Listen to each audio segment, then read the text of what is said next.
میرے بچپن کی بات ہے، عمر تھی کوئی 8-9 سال۔ میں مسجد سے نماز پڑھ کے نکلا تو ایک بڑی بی کھڑی تھی، مجھے کہنے لگی بیٹا ادھر آؤ۔ ان کی گود میں بچہ تھا، رو رہا تھا، کہنے لگی اس کو درود پڑھ کے دم کرو۔ میں نے درود شریف پڑھا، دم کیا۔ میں نے پوچھا اس سے کیا ہوگا؟ کہنے لگی کہ بچہ ٹھیک ہو جائے گا۔ ابھی یہ سارے نیک لوگ مسجد کے اندر ہیں، جب یہ سارے باہر آئیں گے تو اس بچے پہ درود پڑھ کے دم کریں گے، یہ بچہ ٹھیک ہو جائے گا۔ اور واقعی بچے ٹھیک ہو جاتے۔ آج جو لائنیں چائلڈ اسپیشلسٹ کے باہر لگی ہوتی ہیں، بچوں کو لے کر لوگ بیٹھے ہوتے ہیں، پہلے یہ لائنیں ہمارے بچپن میں مسجد کے باہر ہوا کرتی۔ مغرب کی نماز کے بعد لائن لگی ہوتی، جن کے بچے بیمار ہوتے، لوگ نکلتے، دم کرتے، بچے ٹھیک ہو جاتے۔ کیوں؟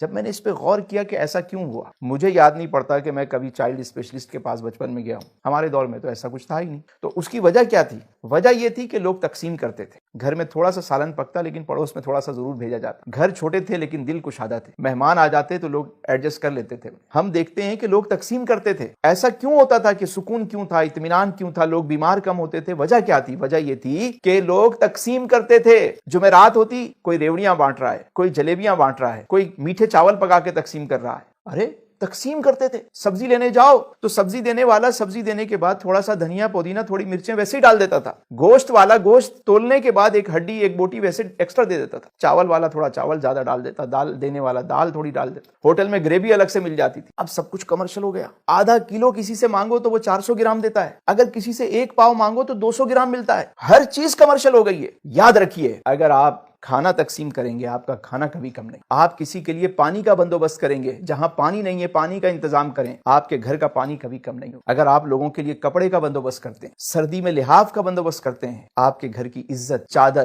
ہمیشہ محفوظ رہے گی۔ آپ کے تن کے کپڑے کبھی کم نہیں ہو۔ آپ علم بانٹیں، آپ کا علم بڑھے گا۔ جو چیز تقسیم کریں گے وہ بڑھتی رہے گی۔ یاد رکھیے، جس کنویں سے لوگ پانی نکالتے رہتے ہیں اس میں تازہ پانی آتا رہتا ہے۔ جہاں لوگ پانی نکالنا چھوڑ دیتے ہیں، جوہر بن جاتا ہے، کائی جم جاتی، اس پانی میں بدبو پیدا ہو جاتی۔ جو مال تجوریاں بھر بھر کے رکھتے ہیں اور اللہ کی راہ میں تقسیم نہیں کرتے، وہ مال یوں ہی رہ جاتا ہے۔ اچانک جب وہ مال نکالنے کی بات آتی ہے تو مال کے ساتھ ساتھ صاحب مال بھی نکل جاتا ہے اس صدمے سے۔ دیتے رہیں، آتا رہے گا۔